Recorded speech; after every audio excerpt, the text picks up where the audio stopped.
Over the last week, my home state of Nebraska has been hit by bitter winter storms. We've had sub-zero temperatures, snow, and high winds that have closed many roads across the state of Nebraska.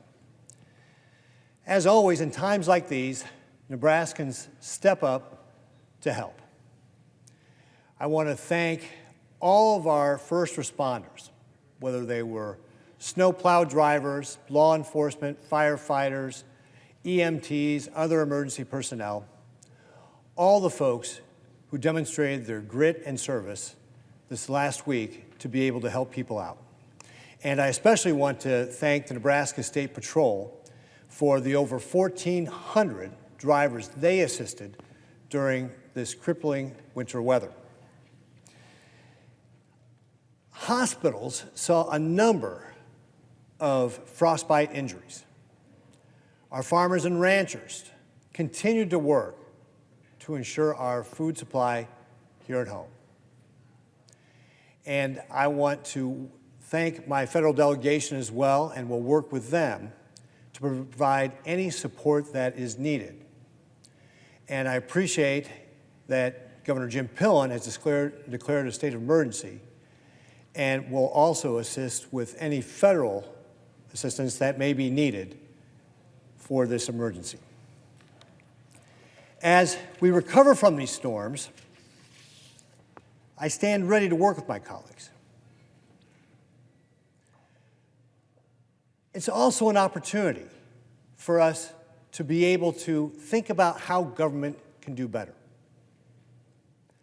Many times a storm like this will create situations that we need to tease out what we should do better for the next time.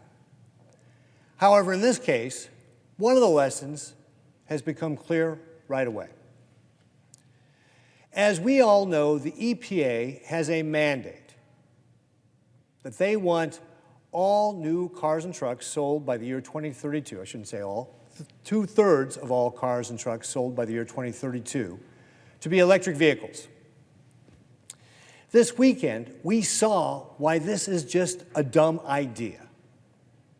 These EV mandates are burdensome and do not work in places like the upper Midwest, where we can see these bitter cold temperatures. We saw that EVs don't work well when the temperature drops so precipitously. Turns out they're just not reliable when the weather turns this cold. Fox 32 in Chicago had a story, which I'm going to quote from here. They reported public charging stations have turned into car graveyards over the past couple of days. The story goes on to describe, and I quote, dozens of EV owners trying to desperately power up their cars at supercharging stations in Oak Brook. It was a scene mirrored with long lines and abandoned cars at scores of other charging stations around the Chicago area, end quote. Also in the story, there was a driver who referred to all the stalled electric vehicles as dead robots. Car graveyards and dead robots, is that the future we want? I don't think so. And this happened in Chicago, where there are a lot of EV charging stations. What about my home state of Nebraska, where we don't have as many? President Biden's own Department of Energy map shows no EV chargers on a 244-mile stretch of highway from Broken Bow to Scotts Bluff.